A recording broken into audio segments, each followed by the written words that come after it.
안녕하세요. 저는 이은영입니다. 지금도 믿기지 않습니다. 제가 이렇게 살아있는 목소리로 이 이야기를 전하게 될 줄은요. 제 며느리에게 법적으로 완벽하게 제거당할 뻔한 사람입니다. 제가 친딸처럼 여긴 며느리 윤서, 늘 고개 숙이며 어머님, 어머님 하던 그 아이가 알고 보니 제 통장과 도장, 집까지 노리고 치밀하게 계획을 세우고 있었더군요. 그 사실을 알게 된 건 정말 우연이었어요. 동네 문화센터 접수대에서 어떤 남자가 제 손에 몰래 쥐어준 쪽지 한 장. 윤서 씨를 조심하세요. 그 여자는 당신을 요양원에 보낼 계획을 세우고 있습니다. 그날 이후 제 인생은 완전히 달라졌습니다. 혹시 지금 여러분 곁에도 너무 착하고 친절한 사람이 있진 않습니까? 저처럼 너무 늦기 전에 이 이야기를 꼭 들려드려야 할 것 같았습니다. 그날 이후 제 인생은 완전히 달라졌습니다. 그리고 오늘 저는 그 이야기를 처음으로 꺼내려 합니다. 혹시 저와 같은 일을 겪고 계신 분이 있다면 부디 이 이야기가 작은 경고와 힘이 되길 바랍니다. 저는 평생을 이 동네에서 살아왔습니다. 남편과 함께 작은 슈퍼마켓을 운영하며 아들 정호를 키웠고 남편이 10년 전 세상을 떠난 뒤로는 혼자 지냈습니다. 외롭지 않았다면 거짓말이겠지만 그래도 건강했고 혼자 사는 것도 익숙했습니다. 그러던 제게 기쁜 소식이 찾아왔습니다. 아들 정호가 결혼을 한다는 소식이었죠. 정호는 중견 건설 회사에서 부장으로 일하고 있었는데 38배 늦은 나이에 드디어 짝을 만난 겁니다. 처음 윤서를 만난 날을 또렷이 기억합니다. 32살의 그녀는 단정한 옷차림에 공손한 말투를 가진 사람이었습니다. 밝게 웃으며 제 손을 꼭 잡고 말했습니다. 어머님, 앞으로 잘 부탁드려요. 정우 오빠 잘 보살피고 어머님께도 효도하는 며느리가 되겠습니다. 그 말을 들으며 저는 가슴이 뭉클했습니다. 이렇게 착한 사람을 며느리로 맡게 되다니 정말 복받은 일이라고 생각했습니다. 결혼식은 소박하게 치러졌습니다. 윤서의 부모님은 일찍 돌아가셨다고 했고 친척도 많지 않았습니다. 외로이 자라온 사람이라니 제 마음은 더욱 애틋해졌습니다. 이제부터 제가 친정 엄마처럼 잘 돌봐줘야겠다고 다짐했습니다. 신혼 초 윤서는 정말 완벽한 며느리였습니다. 주말마다 반찬을 만들어 가져다 주었고 명절에는 제사 준비를 도맡아 했습니다. 제가 허리가 아프다고 하면 병원 예약까지 직접 잡아주었습니다. 어머님, 이제 편하게 쉬세요. 제가 다 알아서 할게요. 그녀의 다정한 목소리에 저는 점점 의지하게 되었습니다. 혼자 사는 게 익숙하다고 생각했지만 누군가 챙겨주는 일이 이렇게 고마운 줄 몰랐습니다. 결혼한 지 1년쯤 지났을 때였습니다. 윤서가 조심스럽게 제안했습니다. 어머님, 요즘 혼자 계시면 심심하시죠? 문화센터에서 취미 강좌 같은 거 들어보시는 게 어때요? 요가도 있고 노래교실도 있대요. 저는 손을 저었습니다. 평생 일만 하며 살아온 사람이라 그런 곳에 가본 적이 없었거든요. 낯선 사람들 사이에 끼어드는 것도 부담스러웠습니다. 하지만 윤서는 포기하지 않았습니다. 어머님 건강에도 좋대요. 요즘 나이 드신 분들 우울증 많이 오신다잖아요. 친구도 사귀시고 몸도 움직이시고 하면 정말 좋을 것 같아요. 며칠을 그렇게 권유하더니 급기야 직접 등록까지 해버렸습니다. 제가 어머님이랑 같이 다니게요. 저도 요가 배우고 싶었거든요.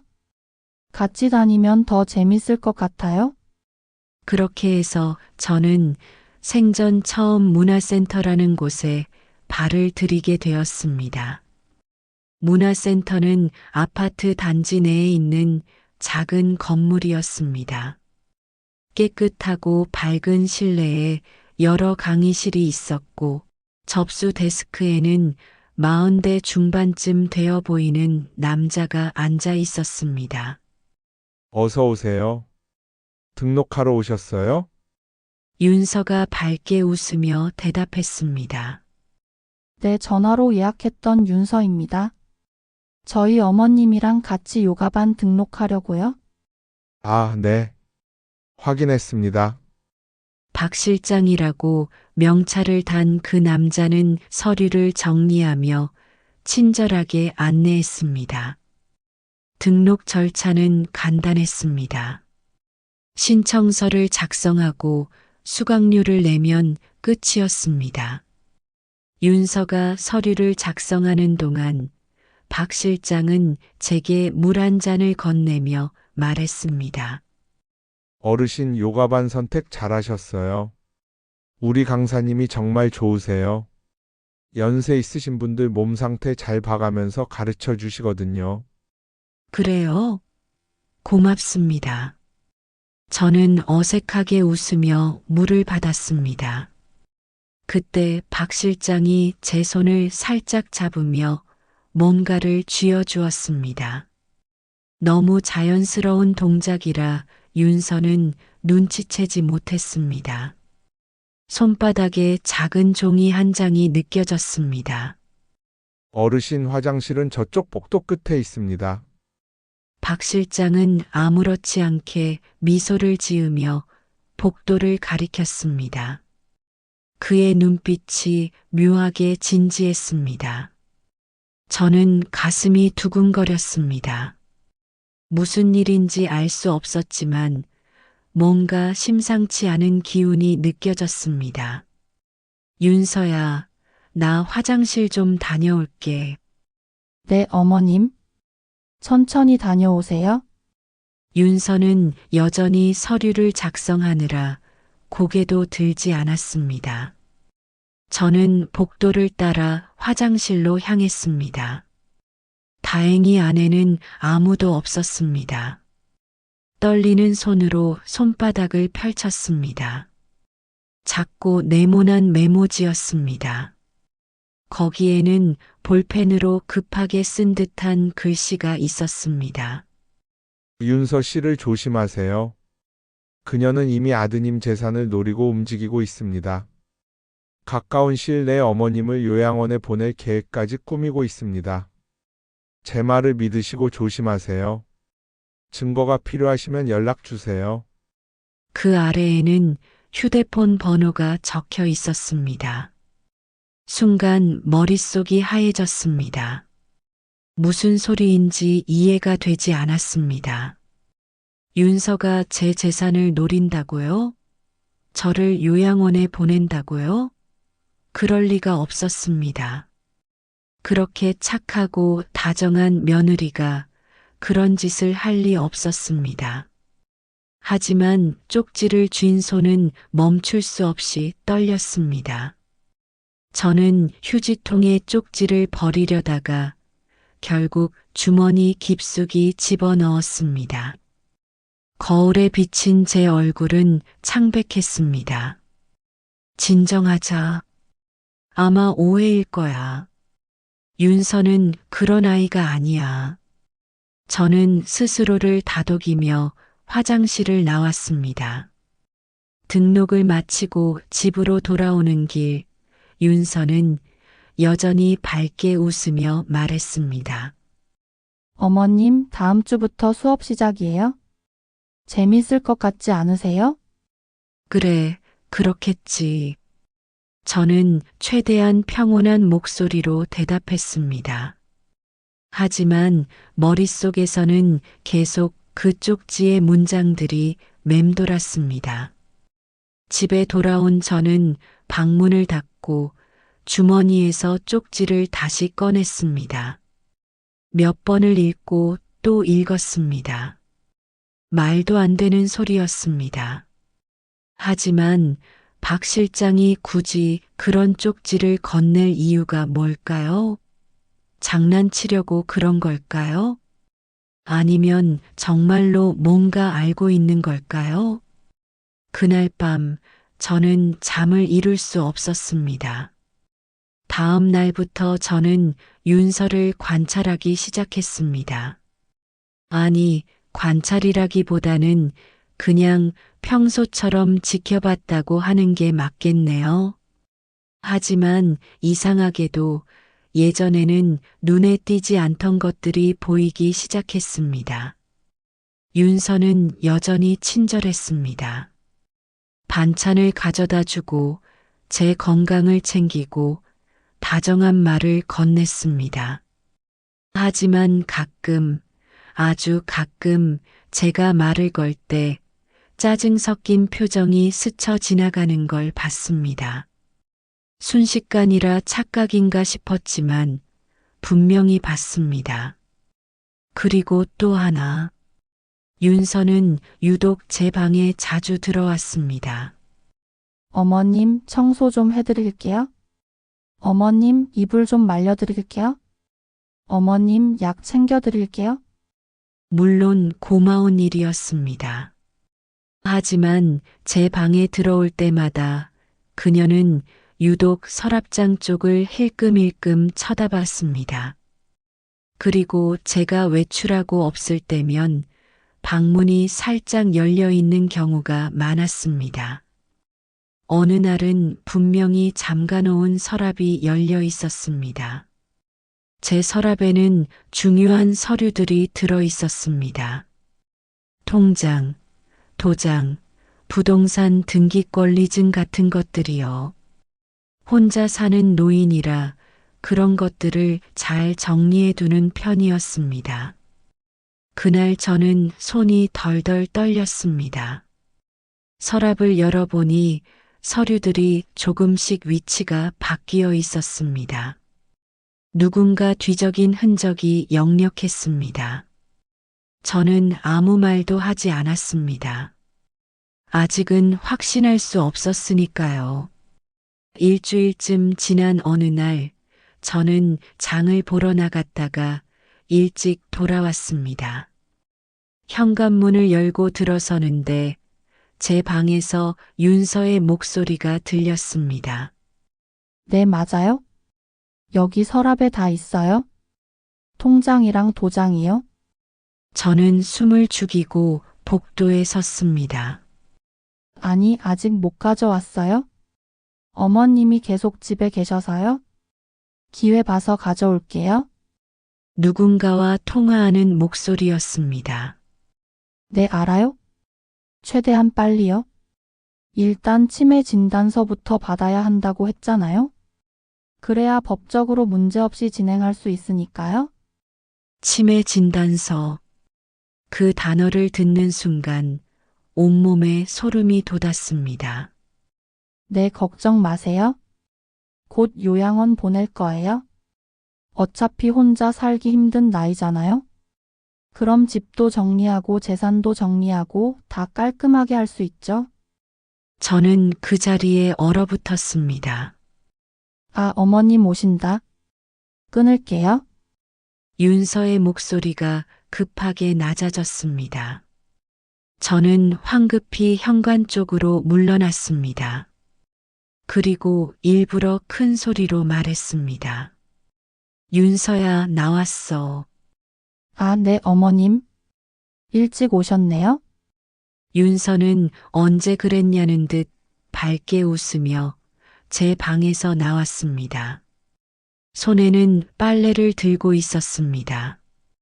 빨래 좀 개켜드리고 있었어요? 날씨 좋은데 이불도 말릴까 했는데 어머님 오셨네요?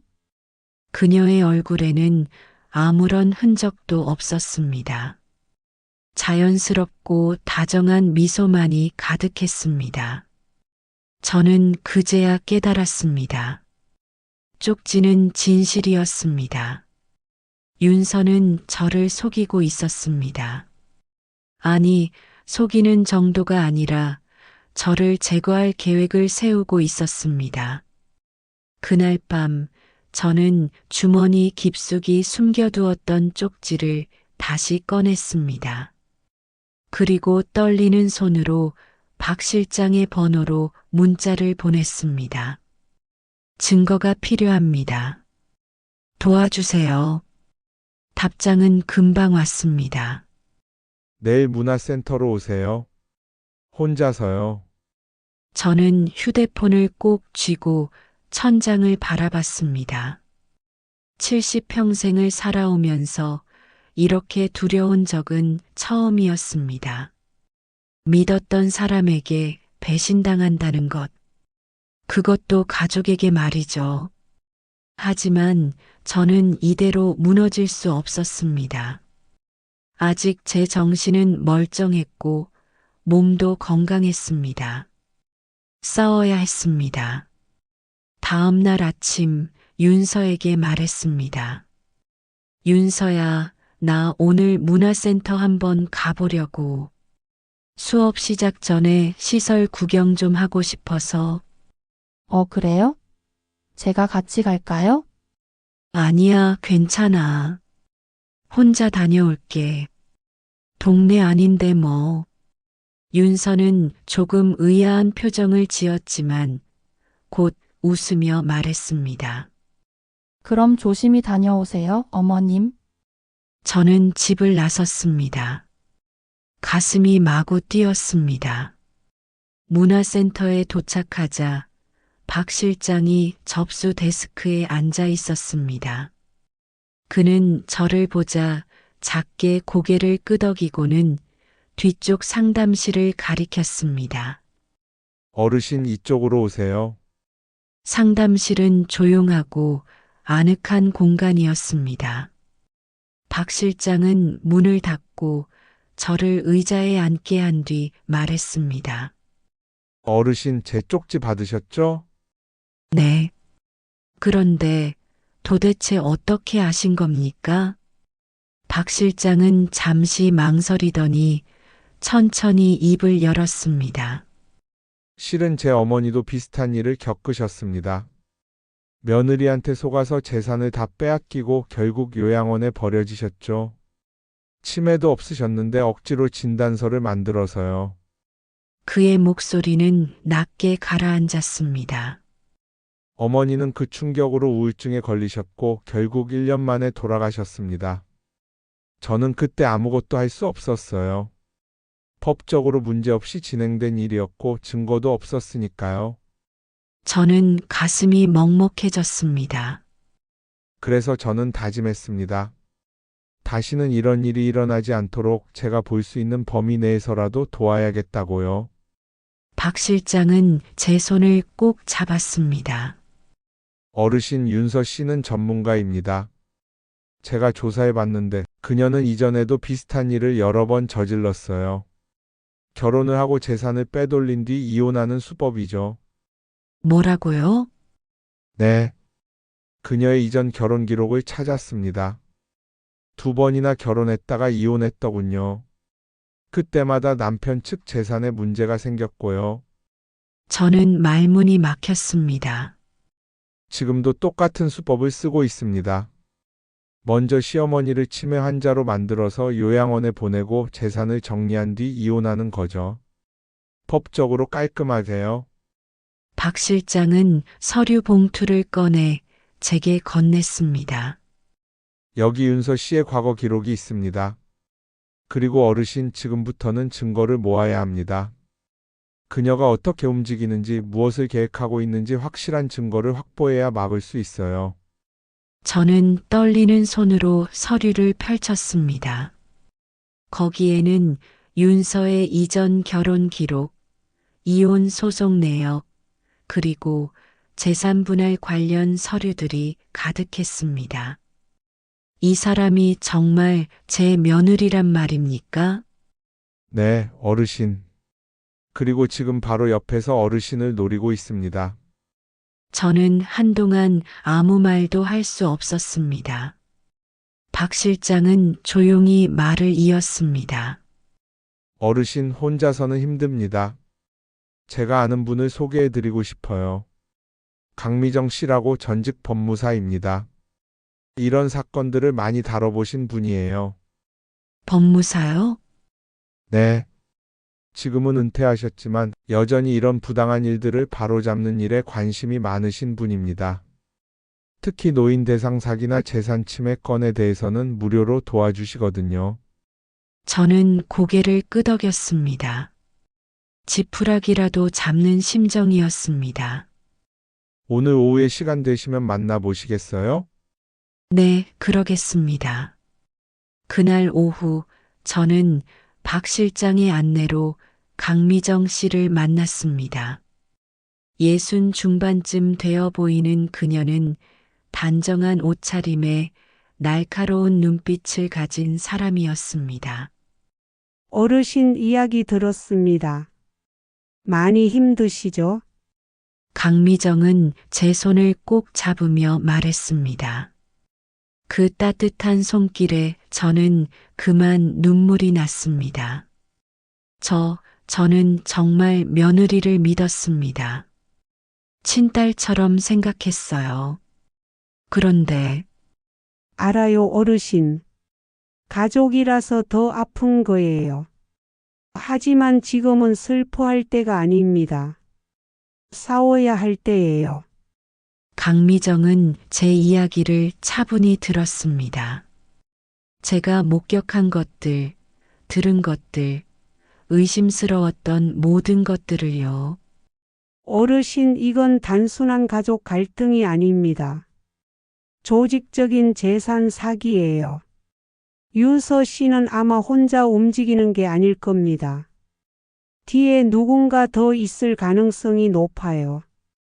그럼 어떻게 해야 합니까? 강미정은 메모장을 꺼내 펜을 들었습니다. 첫째, 증거를 확보해야 합니다. 윤서 씨가 어르신 방에 몰래 들어오는 것, 서류를 뒤지는 것, 전화 통화 내용 등 모든 걸 기록해야 해요. 어떻게요? CCTV를 설치합시다. 어르신 방에 몰래 소형 카메라를 달면 됩니다. 그런 게 가능합니까? 물론입니다. 자기 집에 설치하는 건 합법이에요. 그리고 녹음기도 준비하세요. 대화 내용을 녹음하면 나중에 증거로 쓸 수 있습니다. 저는 고개를 끄덕였습니다. 둘째, 재산을 보호해야 합니다. 지금 당장 통장과 도장을 안전한 곳에 옮기세요. 은행에 가서 비밀번호도 바꾸시고요. 네, 셋째, 아드님에게는 아직 말하지 마세요. 네. 왜요? 강미정은 진지하게 말했습니다. 아드님이 윤서 씨 편을 들 가능성이 있습니다. 아직 증거가 확실하지 않은 상태에서 말했다가는 오히려 어르신이 노망났다는 소리를 들을 수 있어요.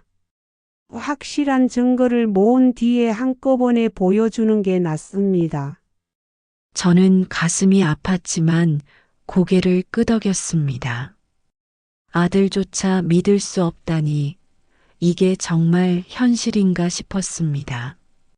그리고 마지막으로 어르신, 절대 윤서 씨에게 티 내지 마세요. 평소처럼 행동하셔야 합니다. 그래야 그녀도 계속 움직이고 우리는 증거를 모을 수 있어요. 알겠습니다. 그날 저는 집으로 돌아왔습니다. 마음은 무거웠지만 동시에 희망도 생겼습니다. 이제 저는 혼자가 아니었습니다. 도와줄 사람들이 생긴 것입니다. 그날 저녁 저는 최대한 평소처럼 행동했습니다. 윤서가 저녁을 차려주자 고맙다고 말했고 텔레비전을 함께 보며 웃기도 했습니다. 하지만 제 머릿속에서는 끊임없이 계획이 돌아갔습니다. 어떻게 증거를 모을 것인가? 어떻게 윤서의 정체를 밝힐 것인가? 다음 날 저는 일찍 일어나 은행에 갔습니다. 윤서가 아직 출근하기 전이었습니다. 어머님, 어디 가세요? 아, 은행 좀 다녀올게. 적금 만기됐다고 연락 왔더라고. 제가 같이 갈까요? 아니야, 괜찮아. 바쁜데 내가 뭐하러. 윤서는 조금 불안한 표정을 지었지만 결국 고개를 끄덕였습니다. 은행에 도착한 저는 창구 직원에게 조용히 말했습니다. 제 통장 비밀번호를 바꾸고 싶습니다. 그리고 앞으로 제가 직접 오지 않으면 어떤 거래도 할 수 없게 해주세요. 신분증 있으세요? 네. 절차는 생각보다 간단했습니다. 비밀번호를 바꾸고 본인 외거래 불가 설정을 해두었습니다. 그리고 도장도 새로 파기하고 새 도장을 만들었습니다. 집으로 돌아오는 길, 저는 강미정에게 전화를 걸었습니다. 통장이랑 도장 정리했습니다. 잘하셨어요, 어르신. 이제 CCTV 설치할 차례네요. 오늘 오후에 기사님이 가실 겁니다. 어르신 혼자 계실 때 오시게 했어요. 고맙습니다. 오후 2시쯤 문화센터 유니폼을 입은 남자가 찾아왔습니다. 박 실장이 보낸 사람이었습니다. 어르신 설치 금방 끝납니다. 아무도 모르게 해드릴게요. 그는 능숙하게 제 방 책장 위쪽, 거의 눈에 띄지 않는 곳에 초소형 카메라를 설치했습니다. 그리고 거실 한쪽에도 카메라 하나를 더 달았습니다. 이 카메라들은 움직임이 감지되면 자동으로 녹화됩니다. 어르신 휴대폰으로 실시간 확인도 가능하고요. 그는 제 휴대폰에 앱을 깔아주고 사용법을 알려주었습니다. 누군가 방에 들어오면 바로 알림이 올 겁니다. 정말 고맙습니다. 기사가 떠난 뒤 저는 방에 앉아 휴대폰 화면을 바라봤습니다. 작은 화면에 제 방안이 선명하게 보였습니다. 이제 윤서가 무엇을 하든 다 기록될 것입니다. 그날부터 며칠은 조용했습니다. 윤서는 평소처럼 출퇴근했고 저는 평소처럼 집안일을 하며 지냈습니다. 하지만 저는 항상 긴장하고 있었습니다. 그러던 어느 날 오전이었습니다. 윤서가 휴가를 냈다며 집에 있었습니다. 어머님, 오늘 장 좀 보러 가세요? 제가 집 청소 좀 할게요. 그래, 알았어. 저는 일부러 천천히 준비하는 척하다가 집을 나섰습니다. 그리고 근처 카페에 앉아 휴대폰을 켰습니다. 알림이 울렸습니다. 제 방에서 움직임이 감지됐다는 알림이었습니다. 화면을 켜자 윤서가 제 방 안에 서 있는 모습이 보였습니다. 그녀는 주위를 둘러보더니 제 옷장을 열기 시작했습니다. 심장이 쿵쾅거렸습니다. 윤서는 옷가지들을 하나하나 뒤지며 무언가를 찾고 있었습니다. 그리고 침대 밑도 뒤지고 서랍도 열어봤습니다. 통장과 도장을 찾는 게 분명했습니다. 얼마 뒤 그녀는 휴대폰으로 전화를 걸었습니다. 카메라에는 소리까지 녹음됐습니다. 오빠 나야? 통장이 없어. 분명히 여기 있었는데. 오빠라고 불렀습니다. 누구를 오빠라고 부르는 걸까요? 응, 찾아봤는데 없어. 도장도 없고. 할머니가 어디 옮긴 것 같아? 할머니라고 했습니다. 저를 할머니라고 불렀습니다. 평소에는 그렇게 다정하게 어머님이라고 부르면서요. 알았어. 그럼 어떻게 하지? 빨리 진행해야 하는 거 아니야? 그녀의 목소리에는 초조함이 묻어났습니다. 치매 진단서는 준비됐어? 병원 아는 사람한테 부탁해서. 근데 통장이 있어야 재산 정리가 되잖아? 저는 손이 부들부들 떨렸습니다. 치매 진단서를 위조했다는 말입니까? 응, 알았어. 조금만 더 기다려 볼게. 안 되면 다른 방법 생각해야겠다. 윤서는 전화를 끊고 한숨을 쉬었습니다. 그리고 다시 한번 방안을 둘러본 뒤 나갔습니다. 저는 카페에 앉아 한참을 멍하니 화면을 바라봤습니다. 눈물이 주르륵 흘렀습니다. 이게 정말 현실이란 말입니까? 제가 친딸처럼 아꼈던 며느리가 저를 이렇게 속이고 있다니. 저는 떨리는 손으로 강미정에게 전화를 걸었습니다. 증거 확보했습니다. 윤서가 제 방을 뒤지고 통장을 찾고 누군가랑 통화하는 것 다 녹화됐어요. 잘하셨어요, 어르신. 영상 저한테 보내주세요. 그리고 계속 모으세요. 많을수록 좋습니다. 네. 그날 저녁 집으로 돌아온 저에게 윤서는 여전히 밝게 웃으며 말했습니다. 어머님, 오늘 청소 다 해뒀어요? 방도 깨끗하게 정리했고요. 그래, 고맙구나. 저는 최대한 자연스럽게 웃으며 대답했습니다. 속으로는 온갖 감정이 소용돌이 쳤지만 겉으로는 평온한 척했습니다. 며칠 뒤 강미정이 저를 다시 만나자고 했습니다. 이번에는 박 실장도 함께였습니다. 어르신 윤서 씨 주변을 좀 더 조사했습니다. 강미정은 서류를 펼쳐 보이며 말했습니다. 윤서 씨가 통화했던 상대는 그녀의 남자친구로 추정됩니다. 이름은 김태수 39살이고요. 정가가 있습니다. 정가요? 네. 사기죄로 2번 실형을 살았어요. 주로 결혼 사기나 보이스피싱 조직에 관여했던 인물입니다. 저는 입을 다물 수가 없었습니다. 윤서 씨는 이 남자와 함께 조직적으로 움직이고 있는 것 같습니다. 윤서 씨가 결혼을 해서 집안에 들어가면 김태수가 뒤에서 지시를 내리는 방식이죠. 그럼 저희 아들도 속은 겁니까? 그렇습니다. 아드님은 아마 아무것도 모르실 겁니다.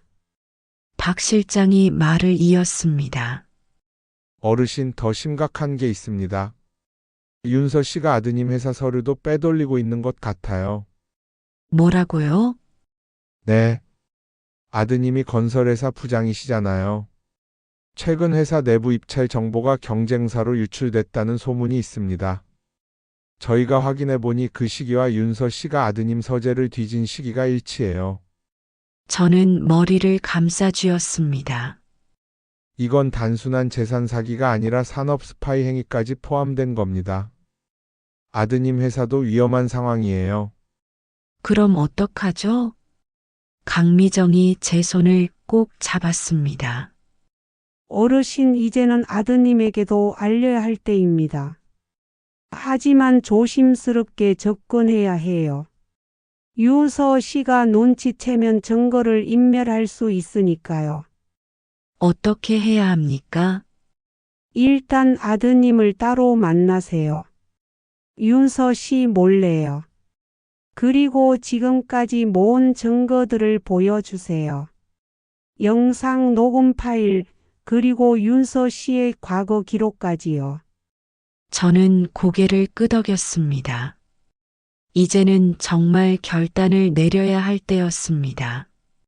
며칠 뒤, 저는 아들 정호에게 전화를 걸었습니다. 정호야, 엄마가 할 말이 있는데 윤서 몰래 좀 만날 수 있겠니? 엄마, 무슨 일이세요? 윤서 몰래요? 응, 중요한 일이야. 꼭 둘이서만 만나야 해. 정호는 잠시 망설이더니 대답했습니다. 알겠습니다. 내일 점심시간에 회사 근처에서 만나요. 다음 날 저는 정호를 만났습니다. 회사 근처 조용한 식당이었습니다. 엄마, 무슨 일이세요? 윤서한테 무슨 문제라도 있어요? 정호는 걱정스러운 얼굴로 물었습니다. 저는 가방에서 태블릿을 꺼냈습니다. 강미정이 준비해준 자료가 모두 담긴 기기였습니다. 정호야, 엄마 말 끝까지 듣고 판단해라. 충격적인 내용일 거야. 네. 저는 천천히 그동안 있었던 일들을 설명했습니다. 문화센터에서 받은 쪽지, 윤서가 제 방을 뒤진 일, 통화 내용, 그리고 CCTV에 찍힌 모든 것들을요. 정호의 얼굴은 점점 굳어갔습니다. 이게 무슨 소리세요, 엄마? 윤서가 그럴 리 없어요. 윤서는 착한 애라고요. 정호야, 영상 봐라. 저는 태블릿을 켰습니다. 윤서가 제 방을 뒤지는 영상, 전화 통화하는 영상, 그리고 그녀의 과거 결혼 기록까지 모두 보여줬습니다. 정호는 화면을 보며 점점 창백해졌습니다. 이게 정말입니까? 윤서가 정말 이런 짓을? 응. 그리고 내 회사 서류도 유출했을 가능성이 크다. 뭐라고요? 저는 강미정이 조사한 자료를 보여줬습니다. 회사 내부 정보 유출 시기와 윤서의 행적이 일치한다는 내용이었습니다. 정호는 한동안 아무 말도 하지 못했습니다. 그러더니 두 손으로 얼굴을 감쌌습니다. 엄마, 제가 바보였습니다. 제가 사람을 잘못 봤어요. 정호야, 내 잘못이 아니야. 윤서가 너무 교묘했던 거지. 정호는 한참을 울었습니다. 저도 덩달아 눈물이 났습니다. 엄마, 어떻게 해야 할까요? 강미정 씨가 방법을 알려줬어. 일단 윤서한테 절대 티내지 마. 그리고 증거를 더 모아야 해. 증거요? 응. 특히 회사 서류 유출 부분은 확실한 증거가 필요해. 내가 회사에서 확인해 볼 수 있겠니? 정호는 고개를 끄덕였습니다. 해보겠습니다.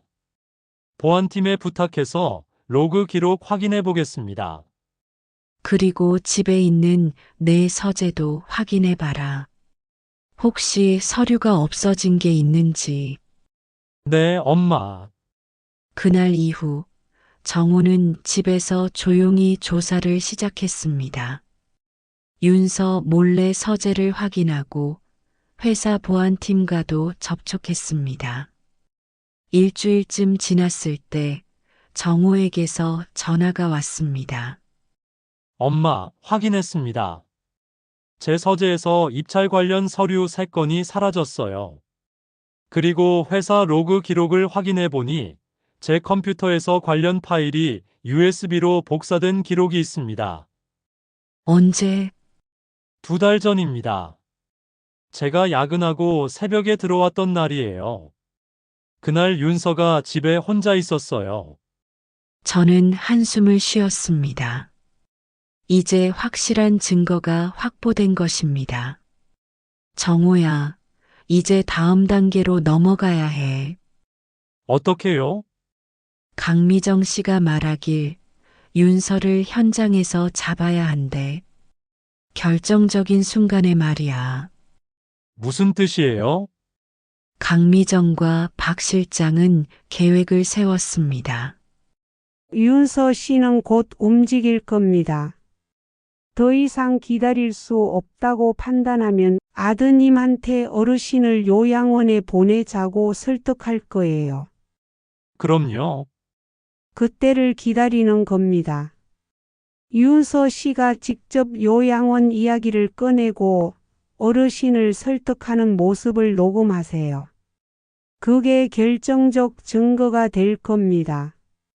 강미정의 말대로였습니다. 얼마 지나지 않아 윤서가 정호에게 말을 꺼냈습니다. 저는 거실에 있었고 그들은 부엌에서 대화했지만 제가 일부러 설치해둔 녹음기가 모든 걸 담았습니다. 여보, 어머님 요즘 좀 이상하지 않아요? 이상해. 뭐가? 말씀하시다가 갑자기 멈추시고 같은 말 반복하시고 제가 보기엔 치매 초기 증상 같은데? 치매요? 우리 엄마가 네. 그리고 요즘 통장이랑 도장을 자꾸 어디 두셨는지 모르신다고 하시더라고요. 혹시 모르니까 병원에 한번 모시고 가보는 게 어때요? 그렇게까지 심각해 보이진 않는데. 여보, 초기에 발견해야 진행을 늦출 수 있대요. 그리고 혹시 모르니까 요양원도 알아봐 두는 게 좋을 것 같아요. 요양원이요? 벌써요? 미리 알아두는 거예요? 나중에 급하게 알아보면 좋은 곳 다 차 있잖아요? 정호는 잠시 침묵했습니다. 알겠어요. 일단 병원 예약부터 해볼게요. 저는 거실에 앉아 그 대화를 들으며 주먹을 불끈 쥐었습니다. 드디어 윤서가 본색을 드러내기 시작한 것입니다. 그날 저녁 윤서는 제게 다가와 말했습니다. 어머님, 정호 오빠랑 얘기했는데요. 어머님, 건강검진 한번 받으시는 게 어떨까 해서요? 건강검진? 네. 나이도 있으시고 하니까 종합검진 받으시면 좋잖아요? 제가 좋은 병원 알아봤어요? 저는 일부러 순진한 얼굴로 대답했습니다. 그래. 그럼 한번 가볼까? 네, 어머님. 다음 주에 예약 잡을게요. 윤서는 만족스러운 표정을 지었습니다. 하지만 저는 알고 있었습니다. 그 병원이 어떤 곳인지, 윤서가 미리 짜고 치는 곳이라는 것을요. 강미정에게 연락했습니다. 윤서가 움직이기 시작했어요. 좋아요, 어르신. 이제 마지막 단계만 남았습니다. 윤서 씨가 완전히 함정에 빠질 무대를 준비해야 해요. 무대요? 네. 모든 증거를 한꺼번에 공개할 자리 말입니다. 강미정은 계획을 설명했습니다. 그리고 저는 그 계획을 듣고 고개를 끄덕였습니다. 이제 정말 마지막이었습니다. 윤서의 가면을 완전히 벗길 시간이 다가오고 있었습니다. 며칠 뒤 윤서가 들뜬 목소리로 말했습니다. 어머님, 제가 좋은 소식이 있어요?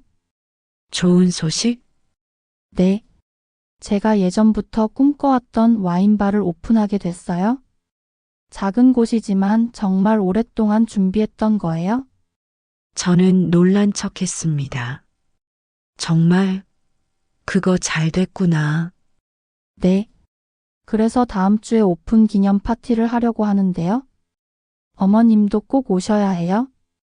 어머님이 계셔야 든든할 것 같아서요. 윤서는 제 손을 꼭 잡으며 환하게 웃었습니다. 하지만 저는 그 미소 뒤에 숨겨진 의도를 알고 있었습니다. 강미정과 박 실장에게 연락했습니다. 윤서가 와인바 오픈 파티를 연대요. 다음 주래요. 완벽합니다, 어르신. 바로 그 자리가 우리의 무대가 될 겁니다. 강미정은 차분하게 말했습니다.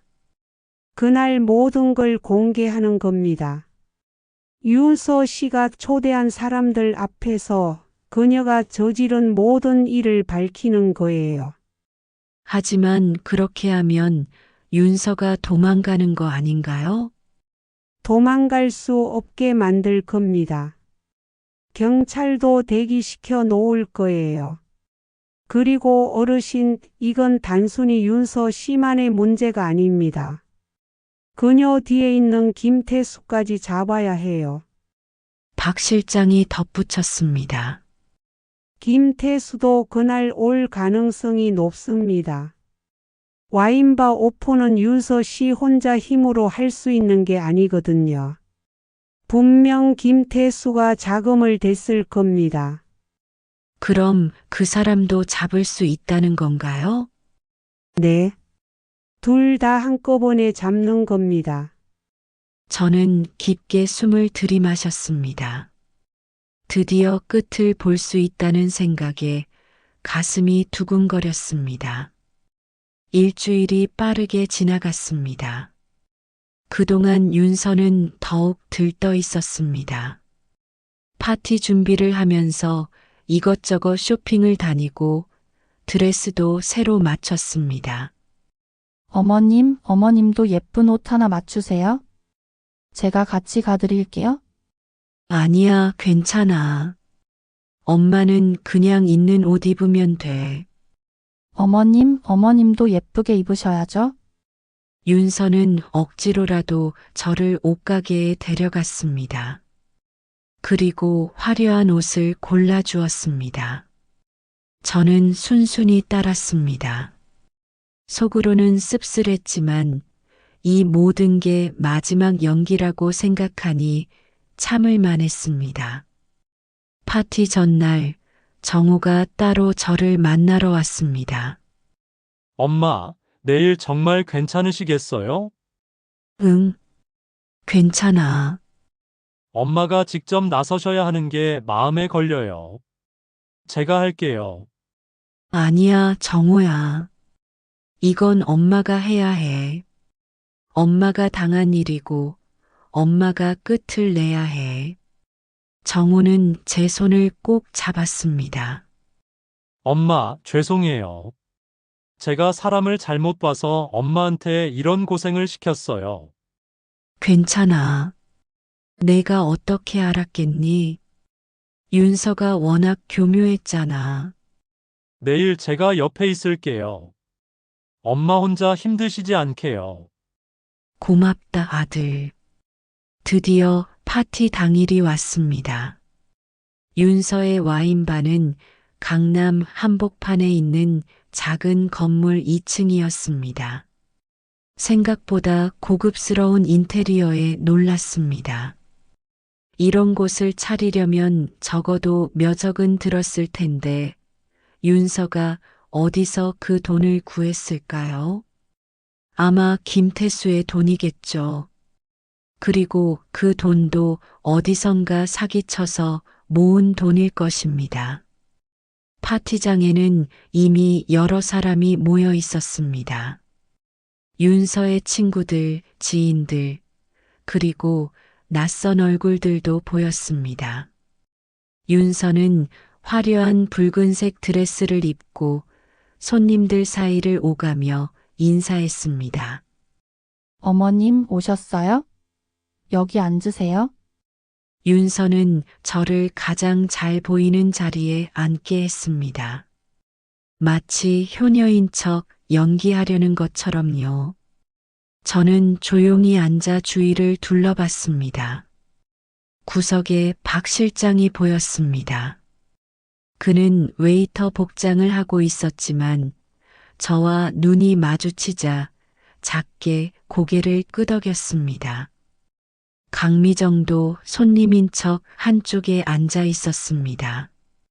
그리고 입구 쪽에는 사복 경찰 2명이 손님처럼 서 있었습니다. 모든 준비가 끝난 것입니다. 파티가 시작되고 1시간쯤 지났을 때 한 남자가 들어왔습니다.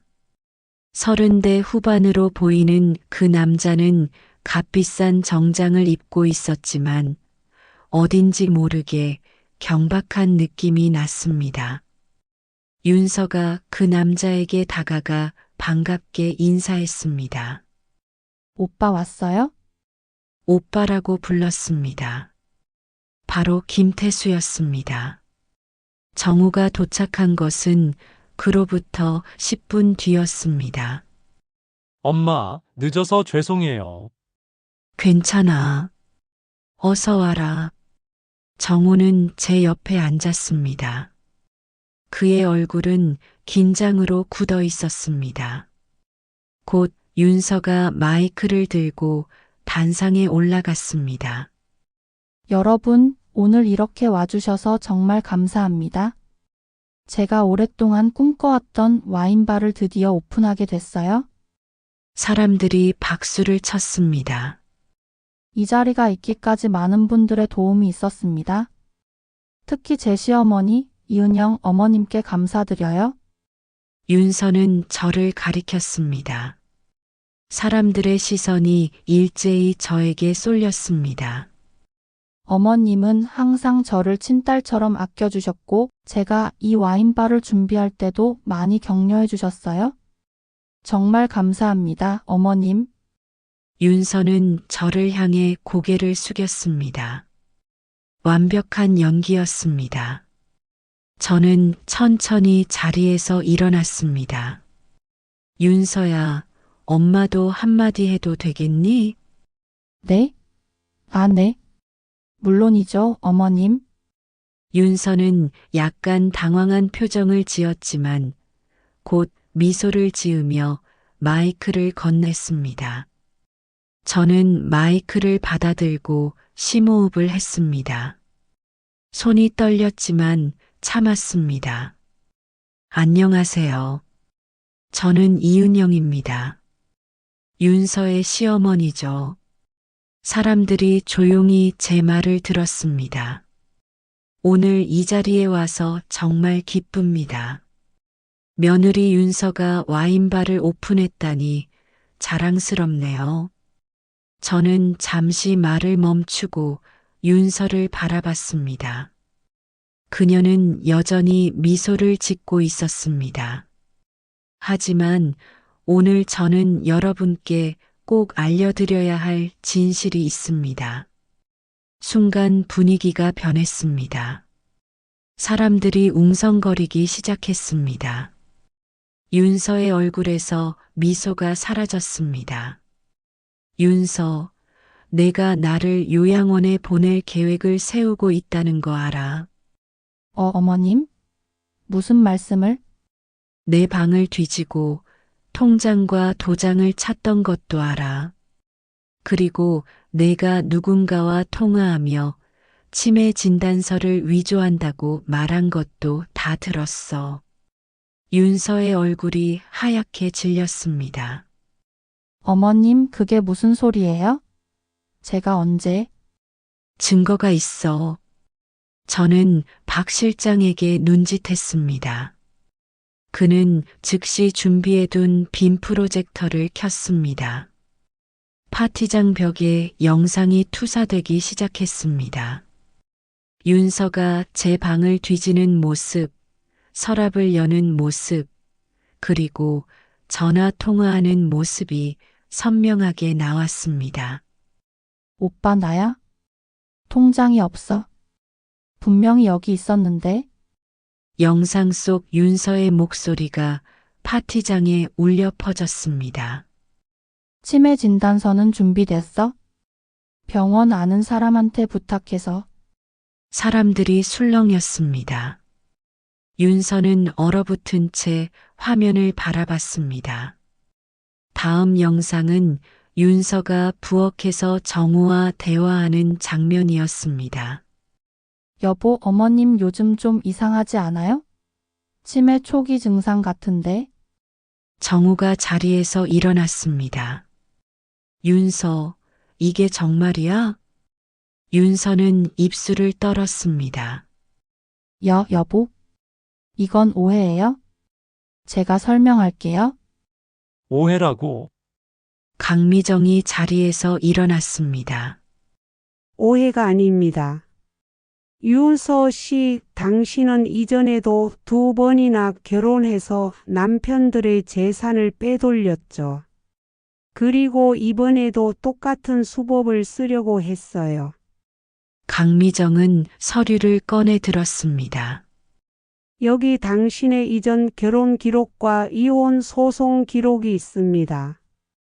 모두 재산 분쟁으로 끝났고 당신은 상당한 금액을 챙겨 나갔죠.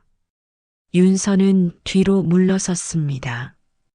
그리고 이것만이 아닙니다. 당신은 정호 씨의 회사 내부 정보도 유출했어요. 입찰 관련 서류를 빼내서 경쟁사에 넘겼죠. 정우가 분노에 찬 얼굴로 윤서에게 다가갔습니다. 그것까지. 당신이 내 서재를 뒤진 건 그것 때문이었어. 여보. 제가 아니에요? 그건. 이 와인바 자금은 어디서 났습니까? 강미정이 날카롭게 물었습니다. 윤서는 대답하지 못했습니다. 김태수 씨가 됐죠. 그리고 그 돈은 당신들이 함께 사기쳐서 모은 돈입니다. 강미정이 김태수를 가리켰습니다. 김태수는 슬그머니 출구 쪽으로 이동하려고 했습니다. 하지만 사복 경찰 2명이 그를 가로막았습니다. 김태수 씨 사기 및 산업 스파이 혐의로 체포합니다. 경찰은 수갑을 꺼냈습니다. 뭐야? 나 아무것도 안 했어. 김태수는 소리쳤지만 소용없었습니다. 윤서 씨도 함께 가셔야겠습니다. 또 다른 경찰이 윤서에게 다가갔습니다. 윤서는 그제야 정신을 차린 듯 저를 바라봤습니다. 그녀의 눈에는 분노와 당황이 뒤섞여 있었습니다. 이은영? 당신이 날 함정에 빠뜨린 거야? 저는 차분하게 대답했습니다. 함정이 아니야. 내가 한 짓을 밝혀낸 것뿐이지. 아니야. 나는 정호를 사랑했어. 진심이었다고? 사랑하는 사람을 속이고 그 어머니를 요양원에 버리려고 하는 게 사랑이니? 윤서는 할 말을 잃었습니다. 경찰은 윤서와 김태수에게 수갑을 채웠습니다. 두 사람은 파티장 밖으로 끌려나갔습니다. 저는 정우를 돌아봤습니다. 아들은 허탈한 얼굴로 의자에 주저앉아 있었습니다. 정우야. 저는 아들 곁에 앉아 그의 등을 토닥였습니다. 엄마, 제가 정말 바보 같았죠? 아니야. 내가 어떻게 알았겠니? 저 때문에 엄마가 고생하셨어요. 죄송해요. 괜찮아. 이제 끝났어. 저는 아들을 꼭 안아주었습니다. 정우는 제 품에서 한참을 울었습니다. 그로부터 2달이 지났습니다. 윤서와 김태수는 재판에서 각각 징역 3년과 4년을 선고받았습니다. 정우의 이혼 소송도 일사천리로 진행되어 한 달 만에 판결이 났습니다. 정호는 한동안 힘들어했습니다. 하지만 저는 아들 곁에서 계속 그를 다독였고 시간이 지나며 정호도 조금씩 회복되기 시작했습니다. 저도 한동안은 힘들었습니다. 밤마다 악몽을 꾸었고 사람을 믿기가 두려워졌습니다. 하지만 박 실장과 강미정이 계속 연락하며 저를 챙겨주었습니다. 어느 날 강미정이 저를 찾아왔습니다. 어르신 제안이 하나 있는데요. 무슨 제안이요? 어르신 경험담을 다른 분들과 나누시는 게 어떨까요? 노인복지센터에서 상담 봉사를 하시는 거예요. 제가요? 네. 어르신처럼 가족에게 사기를 당하는 노인들이 생각보다 많습니다. 하지만 대부분 혼자 끙끙 앓다가 결국 재산을 다 빼앗기고 버려지죠. 어르신의 이야기가 그분들에게 큰 힘이 될 거예요. 저는 잠시 생각했습니다. 제 이야기가 정말 도움이 될까요? 물론입니다. 어르신은 끝까지 싸워서 이기셨잖아요. 그게 얼마나 큰 용기인지 아세요? 저는 고개를 끄덕였습니다. 해보겠습니다. 그렇게 해서 저는 복지센터에서 봉사활동을 시작했습니다. 일주일에 2번 복지센터를 찾아가 비슷한 경험을 한 노인들과 이야기를 나눴습니다. 처음에는 어색했지만 시간이 지나며 점점 익숙해졌습니다. 그리고 놀랍게도 제 이야기를 듣고 용기를 얻었다는 분들이 많았습니다. 은영 씨 고맙습니다. 덕분에 저도 용기를 내서 며느리한테 맞설 수 있었어요. 75의 최순자 할머니가 제 손을 꼭 잡으며 말했습니다. 저는 강미정을 여러분들에게 소개해드렸습니다. 그녀는 기꺼이 무료로 법률 상담을 해주었고 많은 분들이 도움을 받았습니다. 봉사활동을 하면서 저는 새로운 사람들을 만났습니다. 그리고 복지센터에서 김정수라는 분을 만났습니다. 72의 그는 아내를 일찍 여의고 혼자 사는 분이었는데 봉사활동을 같이 하면서 자연스럽게 친해졌습니다. 정호도 점차 일상으로 돌아왔습니다. 회사에서 승진도 했고 새로운 프로젝트를 맡아 열심히 일했습니다. 엄마, 제가 요즘 생각하는 게 있어요. 뭔데? 재혼 사기 같은 걸 예방하는 시스템을 만들면 어떨까 해요. 앱이나 웹사이트로요. 무슨 시스템?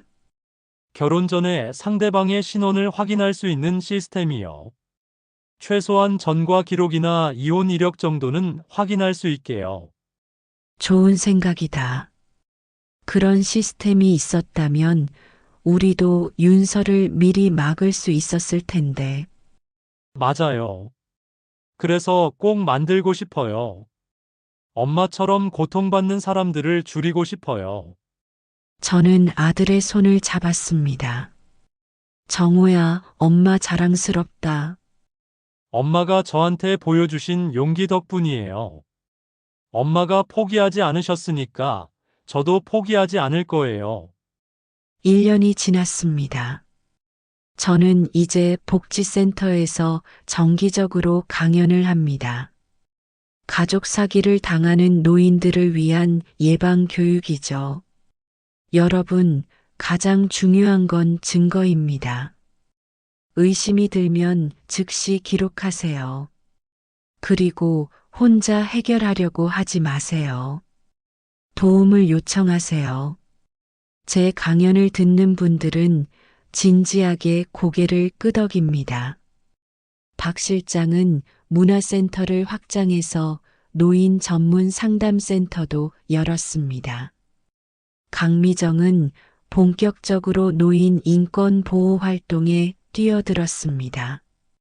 그리고 김정수 씨와 저는 어느새 서로에게 없어서는 안 될 존재가 되었습니다.